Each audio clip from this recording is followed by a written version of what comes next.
The federal government is poised to resume funding to UNRWA, the United Nations Relief Agency for Palestinians. A senior government official tells CBC News that Ottawa plans to go ahead with a scheduled payment of $25 million in April. The source also said Canada intends to announce new funding as well. The Canadian press, however, is reporting the Canadian government hasn't yet made a final decision. Now, there was an announcement expected today. It was scheduled from International Development Minister Ahmed Hussein, but that event was cancelled at the last minute, leading to some confusion around this issue. Canada suspended funding to UNRWA in January after Israel alleged that 12 employees of that organization were involved in some capacity with the October 7th Hamas attack. But after receiving an interim United Nations report examining the allegations, the source tells CBC the Canadian government is comfortable resuming funding. For Reaction, I'm joined by Iddo Moed. He is Israel's ambassador to Canada. Ambassador, welcome back to the show. Thank you for having me. You've heard what we've reported. You've seen the reports about Canada resuming its funding with UNRWA. Has Canada communicated its intention in any way to you or your government on this? I won't go into detail about our exchange with the Canadian government, but we are aware of the fact that there is some pressure to resume funding, and with the aim to make sure that the Palestinian refugees get assistance as the best way possible. It is extremely complicated right now because UNRWA has basically manipulated and monopolized all the assistance that go into Gaza, as opposed to any other refugee situation around the world. We have to remember, anywhere else, we have the UNHCR, which is the United Nations Humanitarian Relief Agency for Refugees. There is one exception for that agency, and that is the Gaza Strip for the Palestinians, for some reason which needs to be discussed. We won't do it right now. There is the UNDP, the World Food Programme, other organizations, the other agencies that are waiting in Gaza right now to work directly vis-a-vis the Palestinian population, but they cannot because UNRWA has monopolized that position because they are actually instructed by Hamas to make sure that, first of all, Hamas prioritizes the flow of aid into the Gaza Strip and not the international community. Okay, so this suspension of aid by Canada was based on the allegations your government made about the involvement of the 12 UNRWA employees in the October 7th attack. A month ago, we reported that Israel had yet to share evidence with Canada to substantiate this role. Has your government shared the evidence with Canada yet? As they say, they have a UN assessment, and that gives them the comfort to resume the funding at a certain point. Have you shown them your evidence suggesting this direct involvement? So again, I will not go into detail about our exchanges with the Canadian government. I will just say that we have, as always, very good open channels at the highest levels all the time, continuously. And we want to make sure that our partners in Canada understand exactly what we are talking about when we are talking about UNRWA employees, so-called, which are actually terrorists. And this is not just the 12. We are talking about tens more that were directly involved in the attack, in the massacre of October the 7th. We are talking about thousands of them that are registered as affiliated to Hamas. And we are talking about many more, such as teachers and so on, who have shown their support for Hamas massacre through WhatsApp groups and so on. So we are talking about an organization that is fully oriented towards whatever goals Hamas has and completely off track from assisting and providing assistance or humanitarian aid to the population on the ground. And therefore, when we are talking about the role of Canada and other donors in the international community to this organization, we're actually saying this is the time, now is the time to use all the other tools that the international community has put in place elsewhere around the world to use them as well in the Gaza Strip. UNRWA needs to be replaced by other organizations. You said UNRWA is fully oriented, was the phrase you used, to what Hamas is doing. But it's not just Canada. The European Commission has announced a plan, so Europe has announced plans to resume funding for UNRWA. And we heard from Norway today suggesting that a lot of the nations that paused it based on your allegations are getting to the point where they're reconsidering and may resume. So the evidence hasn't convinced, or the UN investigation has convinced them that it is worth resumption here. I mean, how do you respond to that your allegations are not going to permanently cut off the funding? It's a good question. First of all, there are several investigations going on, and I'll talk about that in a minute, and also about what we assume are the considerations of the European Union and Norway and other countries.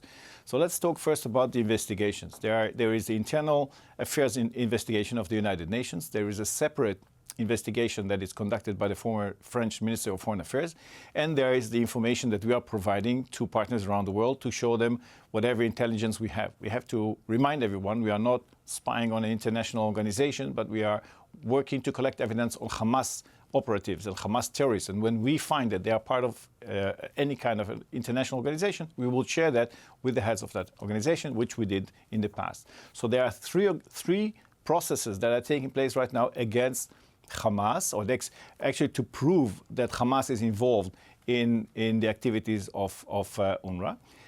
And at the same time, we also think that what is most important, and what we tend to forget in all of this, is that we need to help to make sure that the Palestinians get the aid that they need. And that is, I think, what is on everybody's mind. And that is why there is some process of thought that interim provision of some assistance, so UNRWA will be able to continue to fulfill a role in the immediate term, but that doesn't imply that all these countries support whatever UNRWA is doing. I think to the contrary, I think that there is a broad agreement among countries around the world that UNRWA needs to change fundamentally. And we are saying completely, we are saying there are enough agencies that the United Nations have put in place to support the Palestinians to make sure that they get whatever they need at this moment. There's 13,000 employees of UNRWA. Right. They're not all in the Gaza Strip. I mean, is it your position that every single one of those 13,000 is fundamentally aligned with Hamas, as you said? Because there are a lot of people in the aid community, some of the organizations you mentioned, we've had on this show, and they say, we can't function as aid organizations without the help of UNRWA inside Gaza, for instance, because they are the spine of relief in there in a time of war, and all of this is making it that much more difficult for them to feed kids who are dying of malnutrition, for example. So first of all, the tragedy that is playing out in the Gaza Strip is horrific, and we are very well aware of that. And we will be the ones that will bear the aftermath of what is happening in Gaza, because the Palestinians are our neighbors. We don't have a fight against them. We are fighting the Hamas terrorist organization, which has instilled itself among them and used them as human shields. But when we're talking about the level of Hamas being overtaking UNRWA, I mentioned the numbers before. So we're talking about a small group that was active. We're talking about thousands that are registered, and we are talking about many more that sympathize. So it is a widespread support among UNRWA employees for Hamas. And that is the real problem and that is why we're saying that actually Hamas runs the UNRWA, and this is how we see it. Also, we see how the aid flows into Gaza Strip. We see that it's not getting wherever it's needed, but where Hamas thinks that it's important for them, for their sake, for their warriors, for their terrorists, whatever it is, and not for the broad population. And that is one of the most critical points and bottlenecks that we have in providing assistance to the Palestinians. Right. I should correct myself. It's 13,000 employees in the Gaza Strip, 30,000 more broadly, as I understand it. But there was an allegation from UNRWA this week that I'm sure you saw, reported by CNN, saying that they've accused Israel of detaining and torturing some UNRWA staff, coercing them into making false confessions about the agency's ties to Hamas.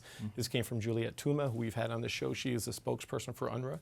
How do you respond to that claim? I think that people in Palestinian areas, especially those who are liaised with Hamas, have proven that sometimes the truth is far from what is on their minds, and they will say whatever they think is necessary to say to put Israel in a corner.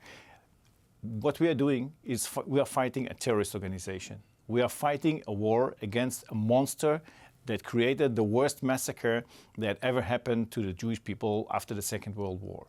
It's a horrific war that we are fighting against an organization that instills itself within the population and use them as human shields. We are doing our utmost to make sure that those who are not involved are kept out of harm's way, and I think we're doing that at great length, and I think that the war that we are fighting against Hamas inside the Gaza Strip, which is the most complicated urban warfare ever conducted, is done in a way that minimizes the harm. We know that there are thousands of people who are dying. We lament that. It's a tragedy. And again, we know that the aftermath we will be part of that aftermath of rebuilding the Gaza Strip and making sure that we have a better future together, because we will stay there together. The Palestinians will be there and we will be there. But at this moment, we have to take all those who are the spoilers, all those who want to destroy any kind of coexistence, we have to take them out of the way. Increasingly, though, there are children dying of malnutrition because not enough food is getting in, not enough supplies are getting in, and they're lined up outside the gates waiting to get in. Yeah. Israel has control over that to a significant degree. Yeah. We've talked many times. You say the Palestinian people are not your enemies. You want to get aid in. Aid is not getting in. Yeah. Why can't you allow more flows? You're a country which controls the entrance from the outside. Why not? You assume that if only Israel does something, then everything else will change. Well, Israel facilitates the flow of hundreds of trucks every day. Yesterday, I think it was 165. We make sure... That's still a fraction of what before the war, right? The aid provision is not a responsibility of Israel. We want to make sure that to facilitate the flow of aid as much as possible into the Gaza Strip.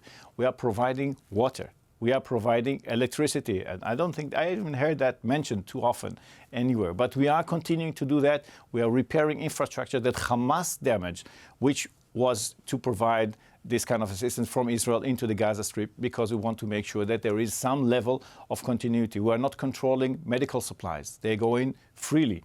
We want to make sure that anything that can be automated in the security checkouts that we need to conduct, because as we've seen, UNRWA parcels have been used to disguise and hide all kinds of munitions and so on. So you want to make sure that that goes as quickly as possible. I think that the bottleneck is in the inner part. I think the drivers are afraid to drive in because they've been assaulted.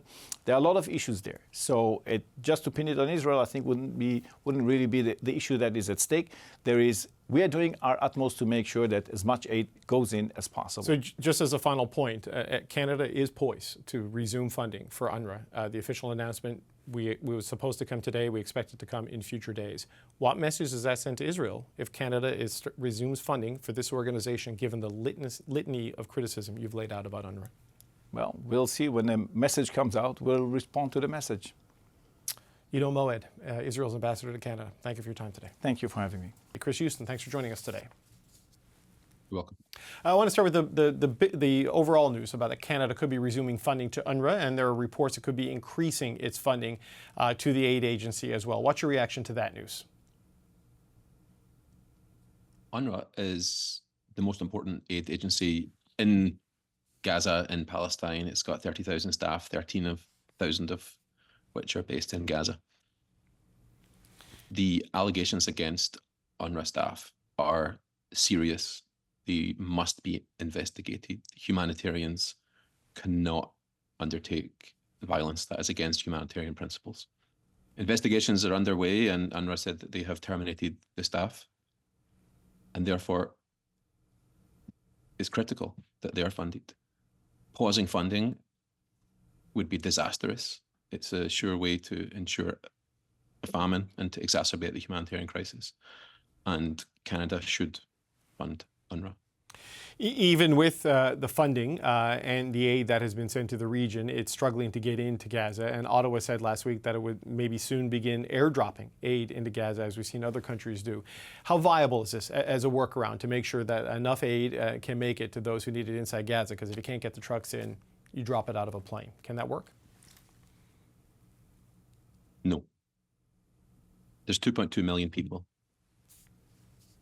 that need, by my calculation, 1,800 tons of food a day. The planes that the US used last week, they've got a 19-ton capacity. Even if those planes were used to their full capacity, you would need 50 such airdrops daily to meet the food needs. It's not a realistic solution. USA has done 2 food drops so far. It's a placebo, it's a charade. It has no potential to solve the gap.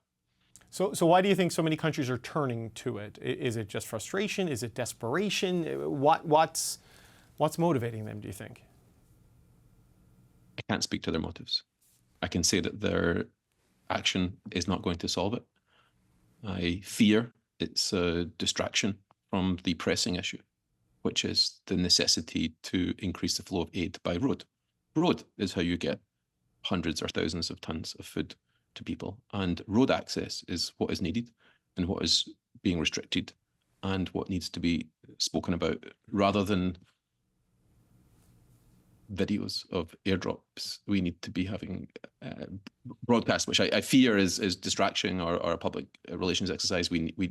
Those governments need to push for aid access is what the humanitarian community is united in calling for. Well, this is why we brought you on. If this is just a public relations exercise and dramatic pictures that do nothing to solve the problem, we want to hear that assessment from an expert. Because I wonder, with the trucks, they come in from one point. It could be an orderly distribution in theory. I know the reality inside Gaza is a different thing.